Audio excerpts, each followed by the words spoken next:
What's going on, boys?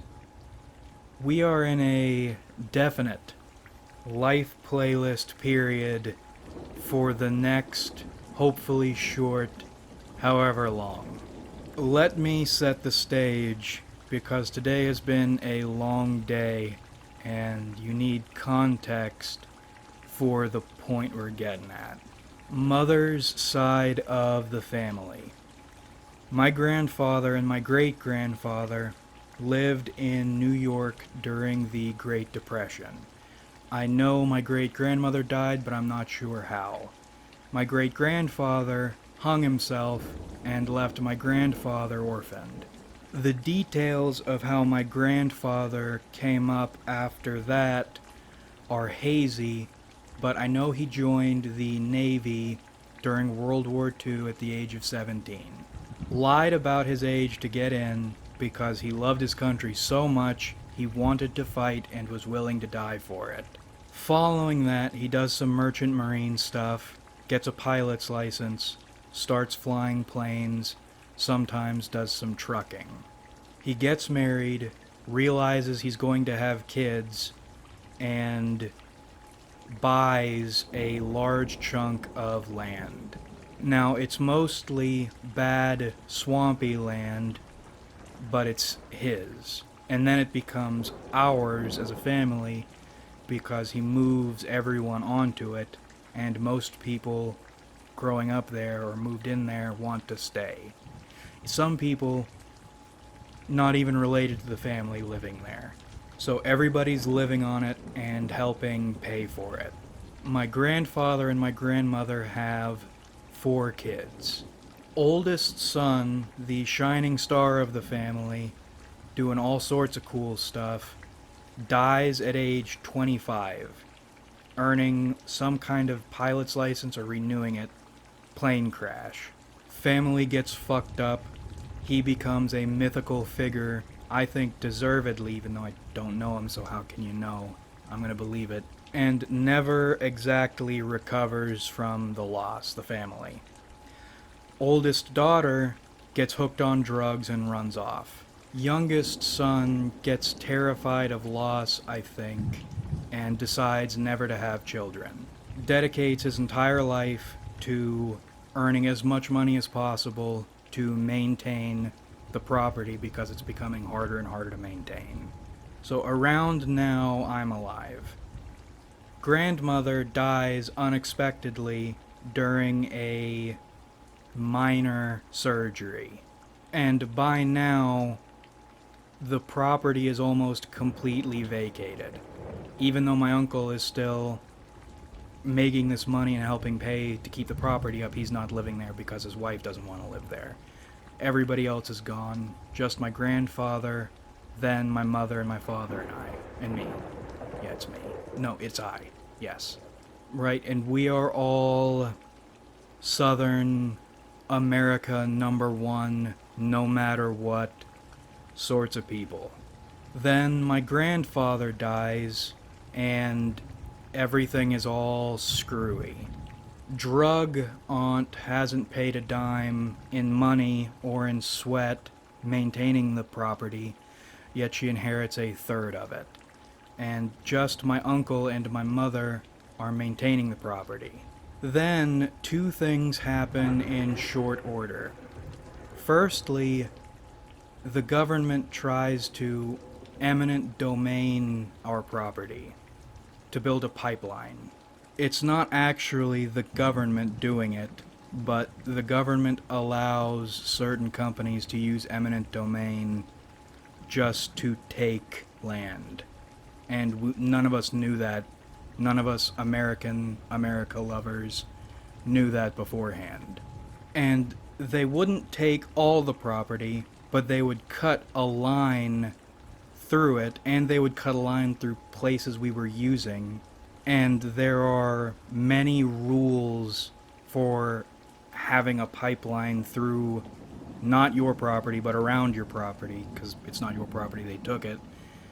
One of which being people are allowed to come onto the property you do own whenever they want, which defeats the point of having property, it's privacy. And they say, we're going to fuck you, and if you try to speak with an attorney who deals with this sort of thing, the attorney will tell you, if you hire me, they are going to fuck you a little less. But there is no situation in which you do not get fucked and lose everything you have.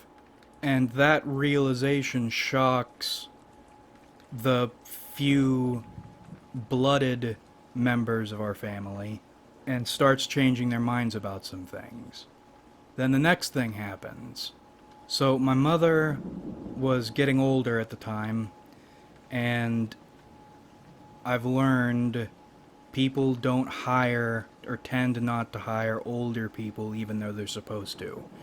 So this other company needs someone with my mother's particular set of skills they can't easily get a hold of. And they offer her $5,000 more than she's currently getting paid to work for them. So she takes it because she needs it. And then I start working there part-time on the manual labor end of things. Then about 2 months in, they cut my mother's pay $25,000, and now she's barely making more than I'm making. And because of her skill set, she cannot find work anywhere else. And the next thing we found out about this country is nothing can be done about that legally. Legally, businesses are allowed just to do that to people. And my mother is one of the strongest, smartest people I've ever known. But between the government getting ready to take our land and getting dicked that hard without being able to defend herself by a company, legally, she was breaking down. I have never seen my father cry, and I could count the number of times I'd seen my mother cry on, I was about to say on one hand, no, I was about to say on 3 fingers, but that's not the way the saying goes. My mother doesn't cry a lot, never cried a lot. During that time period, every night she would cry. At work, she would sneak away and find places to cry. And my mother is a fighter, right? And it's not like she isn't fighting, but systemically or systematically, legally, she is getting ready to lose the one important thing my grandfather left for her at the hands of the government, something you can't fight, and she's getting fucked by a company in a way we didn't even realize was possible, was allowed. The government won't help, won't do anything. You can't fight it. You can't do anything about it. You are powerless against these systems. That's when I started drinking, because at that time, in my mind, there were 2 options, and one of them was to drink.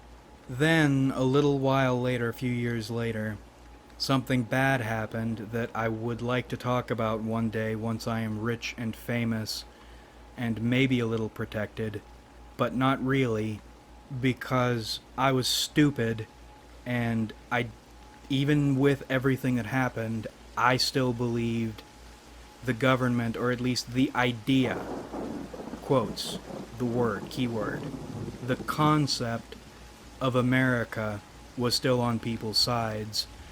Too stupid to realize your rights don't exist, and an idea won't protect you from human beings and the systems they create.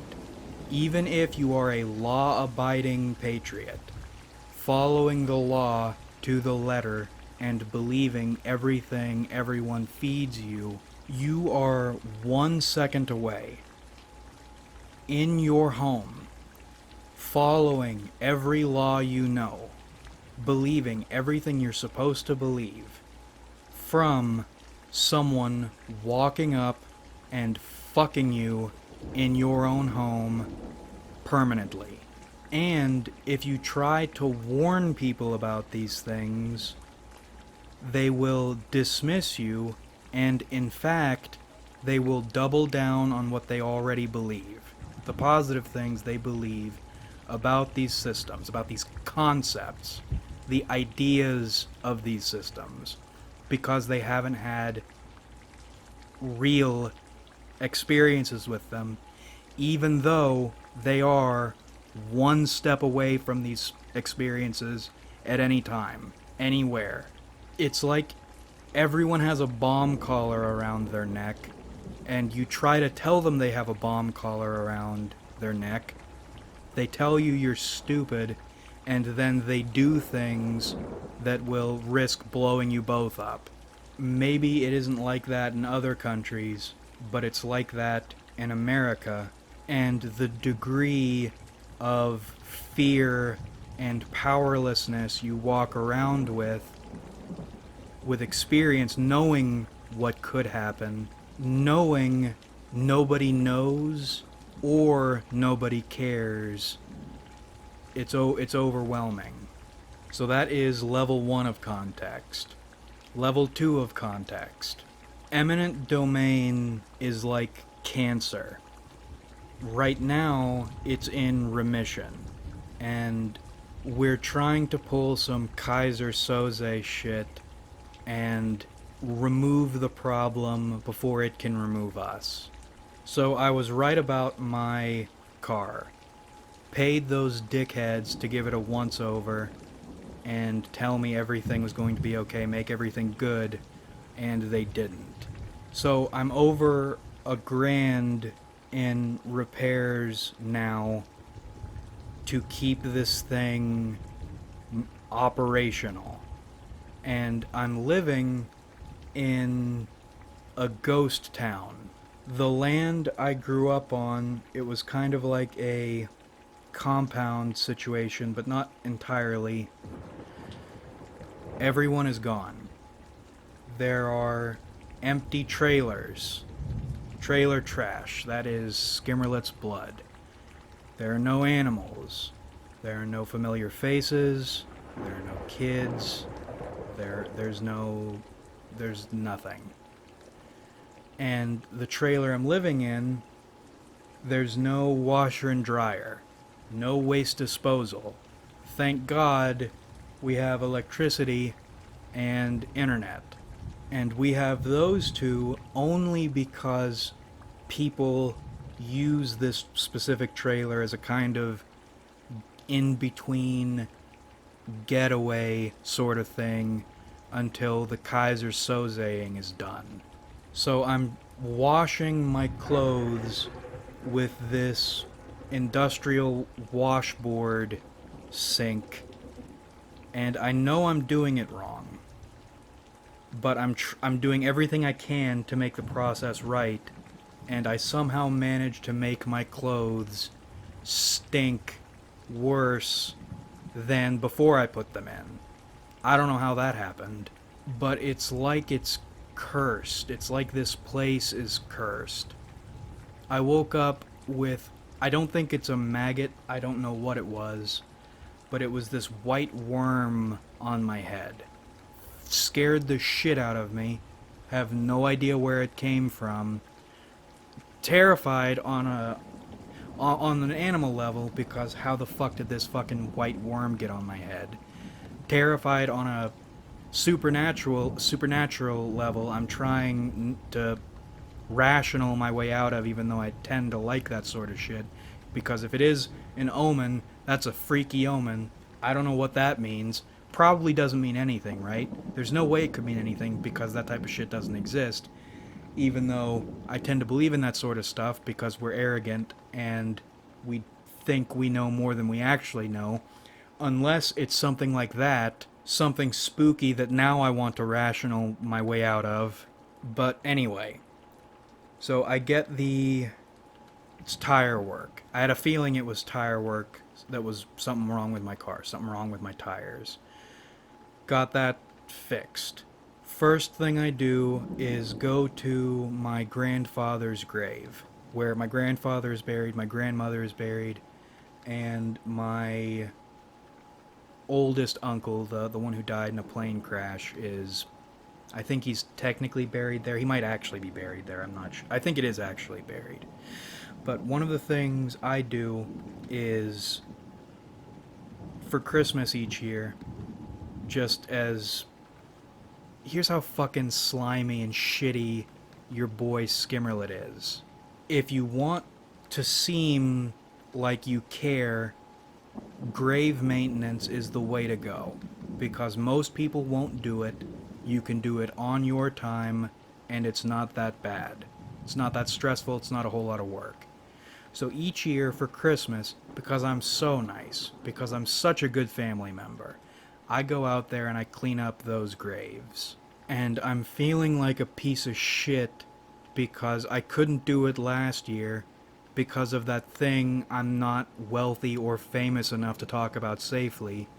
If there even is enough money and fame in the world to be able to do anything safely.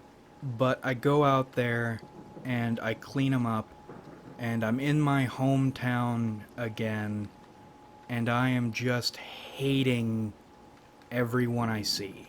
One of the reasons I like Faulkner is Old South versus New South. Now, he used Old South versus New South in a different way because of the times, and he was critical of both, and that's the right thing to do. But there is an idea of Southern hospitality that does not exist. Dumb fucking white trash rednecks have a uniform. You wear boots or flip-flops. You wear shorts, most often cargo shorts. You wear some kind of neon t-shirt with a fish on it, or a buck logo. You wear sunglasses around your neck with those camouflage bindings so that they can hang, or you wear them on the back of your head if you're a young douchebag. You look like someone threw gravel in your face and you're ridden with years of unpunished alcoholism, and you have a ball cap, short hair, and scowl also.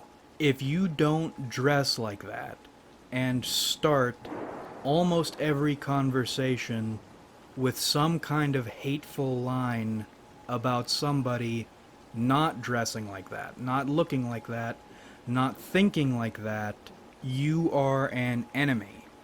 And I don't know. There are a lot of things I don't know about those fucking human garbages. But I don't know how they feel safe even following all those things, because when I was younger, and I did follow all those things, I still didn't feel safe around those white trash, dirty, stupid, fucking subhumans. But so I'm sitting in my car in line for this local restaurant, drive-through sort of deal, and I'm looking at all these people. And I had reservations about them when I was younger, but now I have full-blown hatred for them, especially because of the bootlicking, the loving, the idealization of a concept. And now that I've traveled a bit, I realize that sort of person is not isolated to the southern United States. You go anywhere in the United States, that sort of person is the majority. They have different looks, they wear different uniforms, they believe different things, but that platform, that formula, is the exact same everywhere. There is nowhere in this country you can escape from that sort of person. And there are cops rolling around everywhere. Everywhere. Uniformed insects who can take your life away at any moment because you are breaking at least 5 laws you don't know about. And even if you're perfect, they can lie. That's another thing I didn't know. Did you know that cops are allowed to disable their recording devices and say anything they want in their reports? I didn't know that. I know now, and they are everywhere. And these subhumans love the idea of them because they have no experience with the reality of them. And then my car overheats. And I get out in the middle of this line. It's moving so slowly. I can do that. I can just get out and have a look. And everything I know to look for is right. But something's wrong. And I learned this afternoon, as long as my car keeps moving, it will not overheat. And I'm standing there in a wife beater because I don't want to dirty more clothes or better clothes than I need to because I don't have a good way to wash them right now. With long hair, dressed the wrong kind of trashy, with one fat fuck lying on a bench in a parking lot. I don't know why there's a bench in a parking lot. And another dude across the parking lot with one of his shoes off, not both of his shoes off, just sitting there. And everyone around in their cars being, not looking, being fat, stupid, and vacant with cops rolling around. And I'm listening to Patrice trying to keep my sanity, and I'm thinking about two things mainly, besides the fear, the finances, and the hatred. One, never, ever let yourself love an idea too much. At least when your idea of something might conflict with the reality of it. Whether it's a system, a group identity, anything, it will fuck you over once you have real experience with it. And I think the way imagined love is set up, it's designed to be able to hurt you worse the more you believe in it. Imagined love projected on a real thing will make you do everything wrong during the fucking you over process. Either in that you will do everything wrong as you're getting fucked and you'll get fucked worse, or it will lead you not to prepare to get fucked inevitably. Imagined projected love will get you killed. Imagined projected hatred will keep you safe. The second thing I'm thinking about at that moment would seem completely to contradict what I just said. While I'm staring at my overheated engine, thinking about this country and the people living in it, I, at the same time, think about my two friends I made during my master's. And one of them wasn't even really a friend. They were both people who, by everything I just said, I should have hated. First one is INTJ Pal. About as standard white guy as standard white guys can come. Southern, bootlicking, conservative, masquerading as an independent, as a libertarian if you want to put it in those terms. Trying to avoid political terms, but there's no other way for it. Someone who really likes getting fucked by the system, but wants to pretend like they are for freedom. And there were a bunch of other things about him that, by all means, should have made me hate him, should have made me avoid him. So I'm sitting here thinking, why do he and I get along? The other one, the other person, I'm going to call her a friend, even though we talked maybe 4 times all semester, but the vibes were right, even though everything else should have been wrong. She was ENFP, queer, which is the politically correct and academically correct term, and Tumblr Steven Universe profile pic to the extreme. All that social interference, just as with the INTJ guy, but on the complete other end of the spectrum, again, someone to avoid. We got along, even though INTJ and ENFP hated the shit out of each other for the typical reasons, and maybe, well, no, not maybe, they absolutely didn't get along. But with me acting as a connector, we drew this sort of perimeter around each other. The three of us against, or separate among other people. All these little things, these little actions of supportive, affirmative distinction, affirmative discrimination between the three of us against everyone else. How does that happen? How did that happen? I think what it is disillusionment. Real recognize real. Lack of a better way of putting it.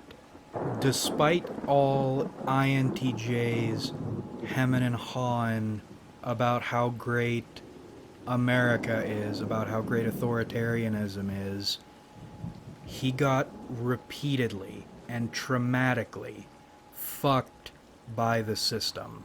And there's a certain emotional frequency people's souls fall into when they have those experiences under their belt, despite what they look like, despite anything they say or do. It puts you in a space of defeatedly trying to figure things out however you can. And whatever you can manage will absolutely not be enough.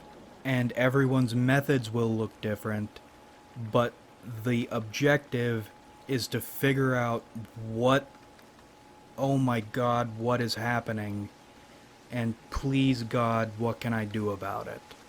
And ENFP girl, complete other end of the spectrum, same space her soul was in, hurting and trying to figure anything out to make it better.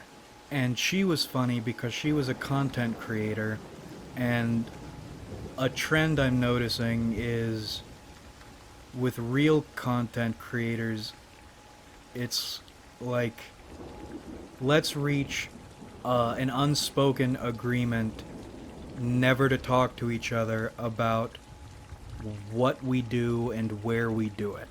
We'll talk analytics all day, but let's not look at each other's stuff, please.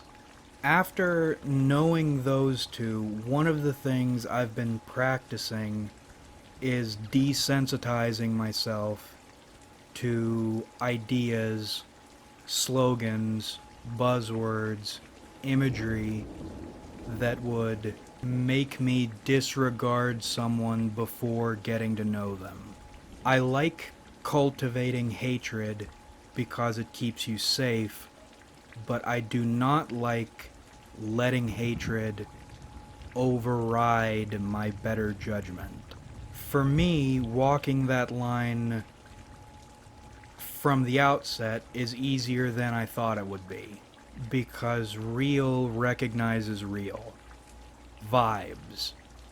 You can get a read on someone instantly and know they are more than the social, ideological interference they are emitting. Most people won't be. Vibes will tell you when someone is. The real difficulty for me is negotiating that interference once I'm connected with someone beyond that interference. If you have that seed of more in you, why do you continue to support the things that hurt you? I have no idea. It doesn't make sense to me. And I've noticed I run into that problem most with FI types. So maybe FI has something to do with it. Maybe it's something that I will never understand. Because INFJs, and I'm talking high-end male INFJs with that seed of more in them. I do not have this problem with them. And actually, while we're sitting here discussing generalizations, when to have them, when to avoid them, let's talk about some useful generalizations.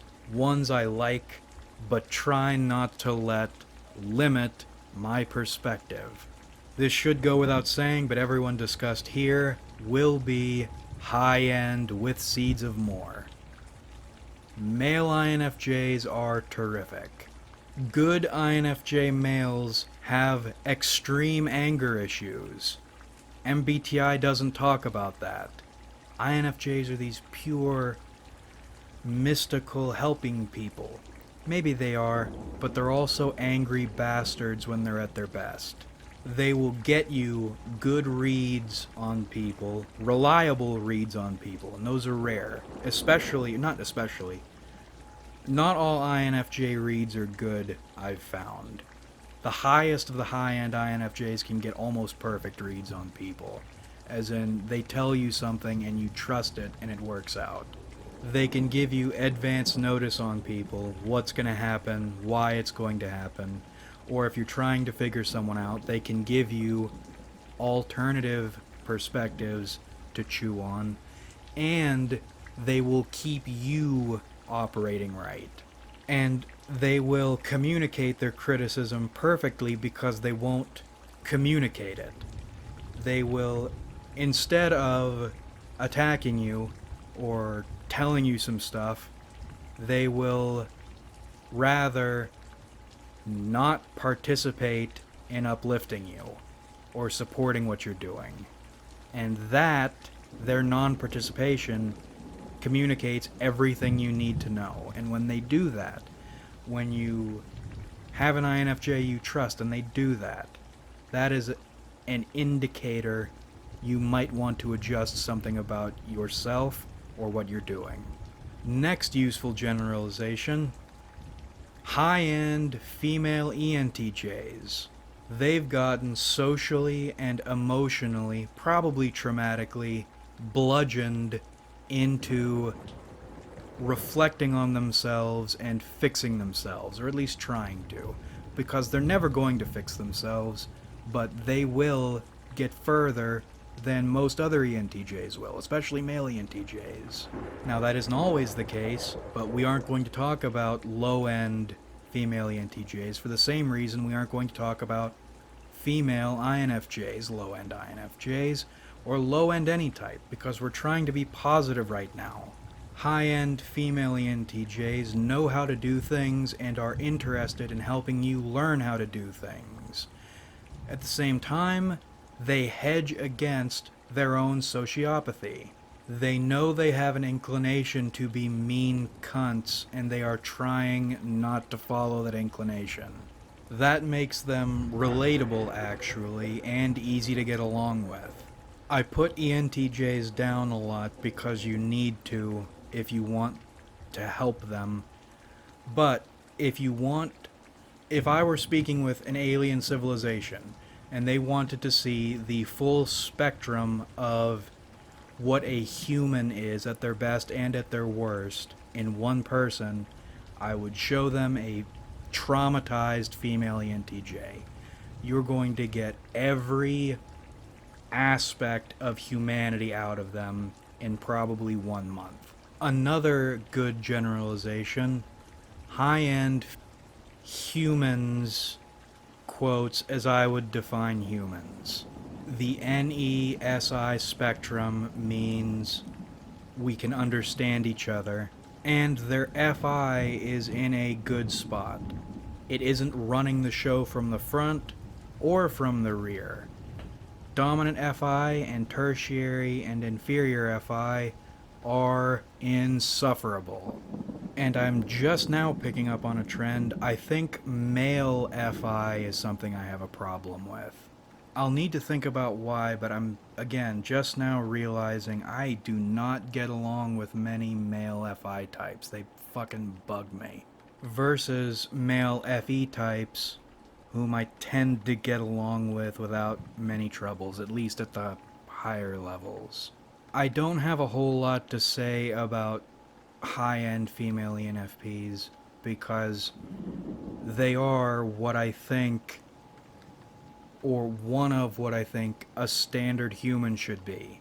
We perceive things the same way, go about solving things different ways, in a way that is not raunchy or stinky and repulsive, but different enough to be useful. And it's always fun to run the ENFP test. One of the things I like doing when I'm typing people, can you speak with a person for 15 to 30 minutes without your saying anything about yourself? ENFPs can, even low-end ENFPs, especially low-end ENFPs, can talk about themselves for more than 30 minutes in a conversation without ever really speaking with you. That used to bug me. Nowadays, it's some kind of positive word. The last one, male ISTPs, high-end ones. I have mixed feelings about ISTPs, but the number of real heart-to-hearts I've had with male ISTPs is worth noting. Probably not high enough to be on this list, but I have a feeling the more of them I meet, the more that's going to become a real thing. So I might as well mention it now. One of my favorite sorts of moments in life is running into a male ISTP high-end, speaking for about 4 hours about life, sharing insight, I think from different perceiving ends of the spectrum, but same judging functions ends of the spectrum, and then never, ever speaking again. The number of stories I've come up with whose main characters are ISTPs based on all these different heart-to-hearts I've had with these ISTP dudes. More than 3. But we're rambling now, so let's think of... Jesus Christ, we've been rambling. Let's think of some takeaways. Number 1. Do not love an idea. The moment you run into the reality that idea is based on, you will get fucked over permanently. You need to prepare for that. Do not love a concept. Number 2. Keep your prejudices because they will protect you, but don't let them blind you from good people. There are so few good people in the world, you cannot afford to let your defensiveness make you disregard them. Desensitize yourself if you have to. I hang flags of groups I normally would not like, so I get used to seeing them, so I will not knee-jerk react negatively to meeting people associated with them. Number 3, if you want your problems to go away, make a lot of money and get famous. Number 4, final one, if you don't know how to wash clothes with a washboard, don't try it, because you will make them stink worse than they stunk before. I still don't know how that happened. Oh yeah, and a few other ones while we're here. Never get attached to anything you cannot walk away from in 30 seconds flat. Never rat on your friends. Keep your mouth shut. And never trust anyone in a uniform. Besides firefighters. Maybe. Even then, probably don't. But that about rippity wraps this one up. I hope you enjoyed watching, because I certainly enjoyed making it. You do not have rights. Keep your mouth shut. Like if you enjoyed, because it helps me out a lot. Subscribe if you haven't, because we do this shit sometimes. And comment your thoughts, because I love hearing from you. Here is a good one. Here's a good comment question. How do you conduct yourself knowing people will always do things to you you would not want to do to other people? Or maybe a better way of putting it, how do you conduct yourself knowing the golden rule doesn't exist? Or whatever else you feel like commenting. Who cares? Who knows? But thanks again for watching, everybody. Really, we have a lot of fun on this channel. So much fun, in fact, you can stick it in an incense holder and burn it. One, to make your trailer smell a little better. And two, hopefully to ward off any evil, spooky little creature spirits inhabiting the area. That worm on my fucking head freaked the shit out of me. That's how much fun we have on this channel, and I look forward to doing this with you guys again in the future.